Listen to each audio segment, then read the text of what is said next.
Hello and welcome to Drive-In Double Feature Podcast. I'm Nathan, I'm Ryan. and this is the podcast where we talk about two movies a week every Tuesday and Thursday. But before we get into this week's episode, I want to talk to you about our Patreon. I know Ryan has already told you about it. You met him in the streets. He's already said everything, but I might as well tell you again that for $5 a month, you help support the show and you get fun flick fights and conversations over there. But no main show content is locked behind that. But moving into this week's movie, it is 1992's Gladiator. Ryan, I hope when you looked up Gladiator, you clicked the 1992 version. Right, right. So, I'm a really big fan of Ridley Scott. He's Mhm. he's one of my favorite directors. I just think, Wow, bad choice. I'm a real big fan of the movie Focus Focus. I don't even know what that is. or the no, wait, did he do that? What is that one? The He's your that favorite director, and you don't know his best movie. well, my favorite one, it's just I've seen it so many times I forget the name. It's just so much a part of your life. You think it's like a memory or I something. just have it playing in the background constantly. Well, Ryan, right? Ridley Scott has nothing to do with this one. This is a movie directed by Rowdy Harrington. Now, let me tell you, that's Oh, a my favorite that's a director. cool name. Well, he directed Roadhouse, which is another one where I have to be like 1989's Roadhouse. That's probably his biggest movie, honestly. But just to put it out there right now, this movie was originally going to be directed by John G. Avildsen, who had to drop out, which we've covered John G. Avildsen on the show before, of course, and he's really famous for directing Karate Kid, Rocky. God, have we just brought him up or have we watched? We're pretty sure we've watched a movie by John G. Avildsen, right? Well, Joe was one. Joe, I think that's it. Yeah. All right, cool. So that being directed by him just makes a lot of sense because this is a boxing movie. And it's a recommendation from my father. So I have seen this movie before. I honestly didn't remember anything about it. It was a very long time ago when I watched this. But my dad likes this movie. He came to me and he said, this is a movie I really like, but I know people hate. So I think you guys should cover it. Now, Um, now, does he like this one or Rockstar more? Ooh, good question. I don't know. I'll have to ask him. But it's funny you say that because he has a funny story about how he found out about this movie. He saw the band Warrant in concert. And he actually met the lead singer, Janny Lane, after the show and talked about it. And during the show, they covered We Will Rock You, which is in this movie, their cover of We Will Rock You. And my dad was like, What? I didn't know you did that." And he was like, "Oh yeah, we did it for a little movie called Gladiator in the '90s." And my dad found out about this movie through Danny Lane, which I think is such a weird story. So he Uh, went, he met the lead singer, and the lead yeah. singer is like just like name dropped the movie. Like, yeah, we did Gladiator. Yeah. Oh yeah, we did Gladiator. It's 2000 and they're like, "Yeah, Gladiator. That's what we did." Yeah. Oh, whoa, you did Gladiator? Like you Yeah. got to, But this is Warrant, I guess, like because my dad said that saw them at like a bar and it was like so easy to go see them, which is crazy to me because they're a popular band. I mean, they are. they made Cherry Pie, right? Okay, That's a Nathan. Whatever, classic song. whatever you say. Whatever. But that song did reach number 83 on the Billboard Top 100 in 1992. So, And where did their their cover of "We Will Rock You" end up on the oh, sorry, charts? sorry, no, that's where "We Will Rock You" ended up. It ended up at 83. No, Oh, okay. I think "Cherry Pie" was a number one. But I don't know. I don't know my Billboard. I'm sorry, Ryan. Their Blueberry Pie sequel song was not as hit. Yeah, I love bands that do that have like hits and then they just do the hit again. Yeah. Yeah, Blueberry Pie. That when it got to Elderberry, everyone was like, "Come on, She's guy." my apple pie. Yeah. And then they were getting sued by by every other band with an apple pie song. Yeah. The Yeah, American Pie guy, yeah. the American Definitely. Pie. Yeah, there we go. But anyway, getting into this movie stars Cuba Gooding Jr. and James Marshall. James Marshall is the biggest star of this movie. He's a kid in high school, and he moves to the inner city, where they're. Oh, go ahead. Were they kids? Like Oh, well, they're in high school, but they don't look like I kids. because like when I was watching it, I was like, okay, so this is probably like, young 20s, something like that. Hmm. And but then I'm like, they went to class. I'm like, okay, like maybe they're in college. And then like when when they did like going into like the actual high school, I was like, wait, they're supposed to be high schoolers? Yeah, yeah. They're freshmen in high school. Come on, it's not that hard to believe. It's like, wow, I can't believe middle school was only a couple months ago. That would have been really funny, actually. Yeah, no, they don't say a grade. I'm going to assume seniors. I'm going to hope that they're seniors in this movie. But they're pretty much adults. I mean, James Marshall, who is his character name is Tommy, Tommy Riley, and he lives alone. His father, who is played by John Hurd of all people in a very small bit role. Like he plays his father for like just a tiny bit of the One movie. scene in the movie, and he's got the whole movie. Yeah, it's such an odd thing, but his father accumulated a bunch of gambling debts and he owes that money, but since he's out of town for a job, Tommy kind of gets put it gets put on him to repay these gambling debts. Uh Yeah, well, because he goes there and like it seems like at one point they were living like maybe like middle class or like real suburban type of home mhm, because they made it seem like like, oh well, they were doing really well, and I guess like Tommy's dad or mom died, and then like mhm, his dad became an alcoholic. So it's like because when you go there, like when you see his apartment, like all their stuff are like still in boxes or they have very little items, so it's mhm. almost like they just got there. Yeah, exactly. They just got there. And yeah, it just seems like maybe their lives have just completely fallen apart. And I guess I was expecting this movie to be like he would hate his father, but he actually really loves his father. Well, Yeah. well, I mean, like, so I thought it was going to be something like, his dad was completely incompetent or Hmm. whatever. And like, it was going to be like, oh, well, he says he's trying to become better, but he's Hmm. actually still drinking and gambling type of thing. But no, it's like, he's like, no, I'm totally fine. And it's like, I'm Yeah, totally he's like, fine. I'm better now. I just owe a lot of money, so I need to take a job. Well, because there's a scene. So in the movie, like there's these loan sharks that show up and they Mhm. come in and intimidate Tommy, and basically are just like, hey, if your dad doesn't give us, $1,200 by the end of today, like we're gonna come back and hurt him probably. Mhm. And so you're just like, oh wow, like so the next day Tommy tells his dad, like, hey dad, there's these guys that showed up, and then his dad's like, what the hell? And he grabs the phone and he calls like the guy he got money from. He's like, hey, don't screw with my kid, like don't threaten him or I will kill you type of thing. and Yeah. and what I thought was gonna happen is like they were gonna pan down and like the phone would be like Yeah, unplugged. like he was faking it. That sounds like a Simpsons joke. Like that's what I thought they was gonna do, because I'm like, or like he would hear the dial tone or something like that. Like Uh-huh. He was because faking it. he literally just picks up the phone and just like, Yeah, yeah, I thought that was uh-huh. so weird. Yeah, like I'm like, what the hell? Like he just didn't it didn't seem like he was actually making a phone call.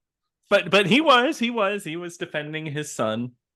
But they still kind of rough him up, and there's still like that going on. And it doesn't help that Tommy at high school is being made fun of by everyone there. Um, just like there's a whole group, like a gang of kids that make fun of him. I guess there's rival gangs there, with one of them not even being in high school that shows up to intimidate other people. And then Cuba Gooding Jr. It doesn't seem like he runs a gang. At first, it kind of feels like I, he does. well, that's what it seemed. I thought they had like two rival gangs. It would be like, oh, he's part of the good gang, and this Hmm. guy's part of the bad gang. But Yeah, but it loses the gang angle for him. yeah, like for him, like because he when he showed up, he had other guys with him. Yes, yeah.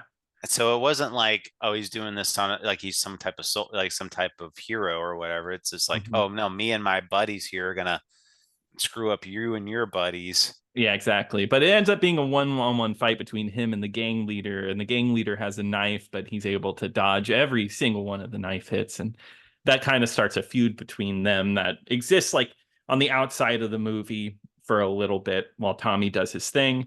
There's also a girl named Dawn at the high school, and they quickly become a thing. He gets a job at the diner where they they eat together, and that's where the real plot of the movie begins when Robert Loggia shows up, which, we love Robert Loggia here. Hmm. Yeah, a big fan playing Pappy Jack. Yeah. Mhm. I he always has like a really distinct voice every time Yeah, you hear him. very interesting man, but yes, he has a very distinct voice, and he's playing like your typical like kind of back alley, like I don't even a bookie or something. Maybe not a bookie, but just kind of like a despicable type almost. And he sees Tommy fight the leader of the other gang in the middle of the street, who happens to be a boxer. And he's like, huh, well, the way he words it is, I need another white kid to fight with. I'm all out of white kids. My white kid's gone, so I need you. And guess what? He needs it's not even that he's like, we need $1,200, or we'll give you $1,200, which is exactly the amount of money Tommy needs to save his dad. Well, no, to be fair, he offered him 750 at first. That's right. That's true. That's true. And then Tommy's like, I need 1,200. He didn't say like I was like, I need $1,250. It's like and Robert Loggia should have just been like, why that's such a weird number. Like, why do you need that exact number? We know just Yeah, with the change too. That'd be pretty funny. he's like, yeah, we're talking. Whatever. Yeah, we're talking, kid. Yeah, no, and yeah, so he gets set up with this fight, and it's like an underground fighting ring where it's boxing with a lightweight like boxing glove, so it's pretty much just like hitting with your fists. And there's no rules to this boxing either. Never. There's a ref, but the picks. I don't even know what the ref is even there for. They should just stick two dudes in there and just fight each other, call it a day. I don't think the ref ever did anything besides count the person. Hmm. That and that's the other thing too. Like pretty much if you're a a male in high school, you're a boxer. Like Yeah, everyone there. I don't think there was one character who was like they met that was like, oh, I'm not like, oh yeah, I'm a boxer too. Yeah, yeah, no, it would be weird if you were the odd kid in the corner that wasn't part of the underground boxing ring that no one's supposed to know about, the illegal boxing ring. Um, but yeah, I mean, so Tommy ends up being a pretty good fighter. So he gets a little deeper into it, but it's a one-time thing, but of course he has to get into it. And that's where one of the best performances of the movie, in my opinion, Brian Robert Dennehy. Oh, no, Ro- no, no. Uh, Robert Loggia. yeah, I love Robert Loggia, but Brian Dennehy plays like pure evil in this movie, like maniacal evil Jimmy Horn. I you never really see him like in such a like really evil role. Uh-huh. Because like And oh, go ahead. no, I've always thought of him as like either like like dad roles or like these Hmm. super like or like Cocoon or something like that. But no, here he plays like the leader of this underground ring who'll do anything to get his money. And he finds out that Tommy owes money. So he buys his debt, and he's like, I own your debt. So you know what that means. And basically saying, I own you. You have to fight. Which I mean, Tommy doesn't seem to really care all too much about. Um, Well, that's the thing. Like he's actually a really good boxer, and he's just like, I don't want to do it. I don't want my brain to mhm. go to mush. Yeah, because everyone calls him a smart kid because I guess in class he knows what a He pseudonym is. he knows what they're like, oh, what's another why was he called Mark Twain? It's like, oh well, it's a type of for Yeah, it's the like it's a riverboat. steamboat. Yeah. Yeah. She's like, you are amazing. Wow, you're a genius. And but he still wants to be low key about it. He also has I his oh, go ahead. well no, when he gets involved in that and he starts seeing Dawn and you know so he starts like training as a boxer, and she's just like, why are you doing this, Tommy? Like, you don't have to fight. I'm just like, he kind of has Yeah, to. he has to. Yeah, exactly. No, but Dawn, it's you think they would go because they kind of go for it where she's like, "I won't be with you if you're a boxer." No, she still sticks around, helps him train and everything. I'm about to say, like, she at first is like really adamant, like, I don't want you doing this, but then she's just like, oh, I guess it's just what you're doing now. What you have to do. And then this is when Cuba becomes more of a part of the movie. He he is getting chased by the other gang leader, and then Tommy is able to kind of break him out of that fight. So they become friends because he saved him, and he learned that he has a baby and he has someone to take care of, and he's also a boxer at the underground ring. And I hope that one day they won't have to fight against each other. That's all I was thinking. I was like, oh, they won't. They're not going to fight each other at the end or something. That's not going to happen. No, never. But I when he was like talking about like his personal life, he was like, "Oh, here's my old lady. She's 16." Yeah. Ooh, yikes. Yeah, well, I mean, like, he's a I know. teenager too in the movie, but Yeah. still, it's like calling her like 16 an old lady, and then My ball and chain yeah, 16 like year old. the old battle axe 16-year-old. Yeah.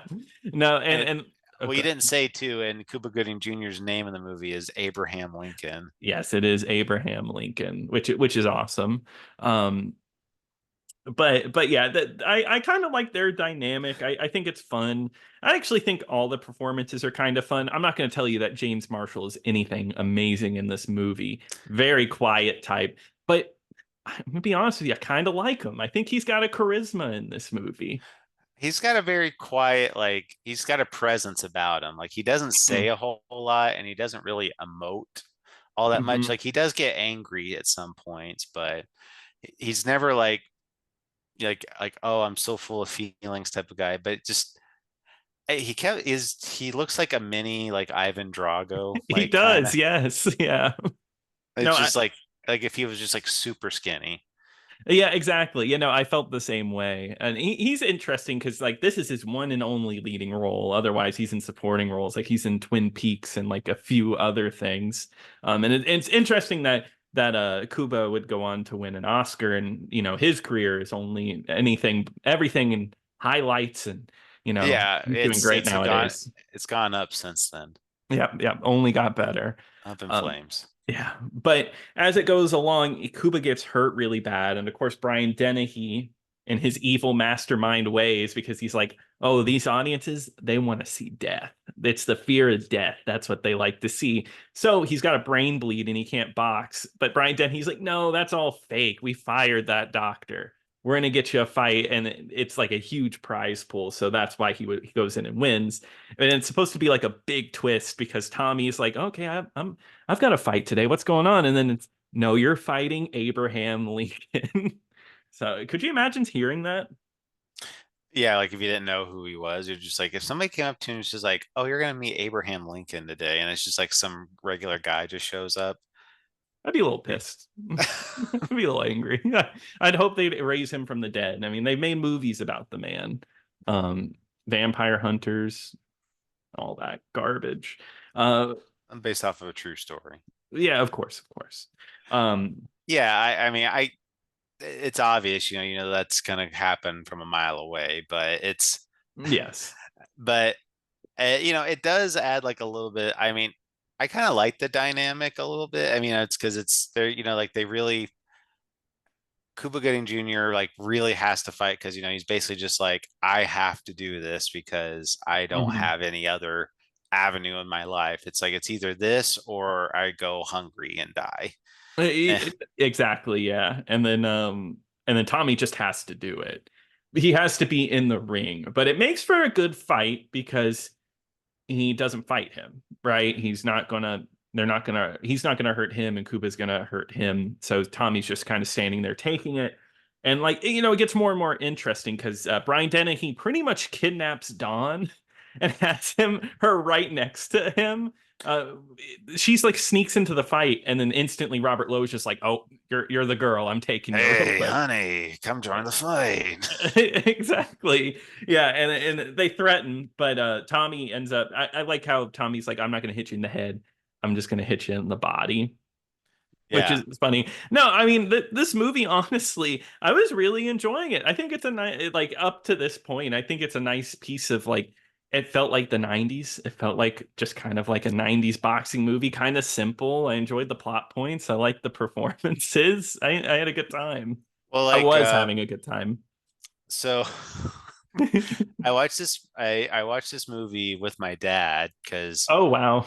I I looked it up just beforehand. It's like, okay, is there anything really bad in here that I need to be made aware of? And I was like, no, it seems like it's okay for the most part, just some bad language and stuff. Hmm. But um, anyway, we were watching it. And I knew for a fact he's never seen it, so Hmm.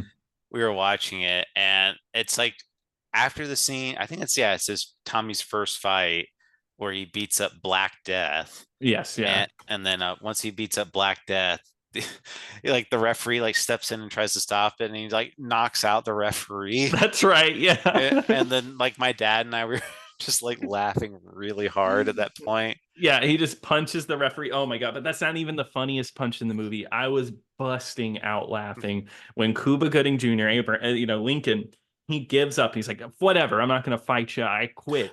And then Brian Dennehy gets into the ring and is like, you need to get out there. You got to fight. And he's like, no. And Brian Dennehy uppercuts Lincoln. And like this shot, it's not even a regular punch. Lincoln goes flying like it's like a kung fu movie, flying in the air out of the ring onto the floor. I was I, laughing. I had to rewind that scene just to see what I saw because I was when I saw that I was just like, it's like what? Yeah, because Because it's not like a crazy movie like that. I, you know, because like yeah, this movie is not a I mean, I know I said it was like there was that scene, but really, it's not like a comedic movie at all. It's it's very it's a very like serious movie type Hmm. of thing, and if I thought maybe like what would have happened or like what they could have done is like maybe like Brian Dennehy punches out Cuba Hmm. Gooding Jr. and then maybe Gooding Jr. like maybe falls through the ropes. Like that maybe would have been better, but like Hmm. I I'm still floored. I was like like it's funny, but I'm just like who thought that was like I know. Yeah. dramatic? In this serious movie, who thought that didn't look silly? This old Brian Dennehy uppercutting this man out of the ring.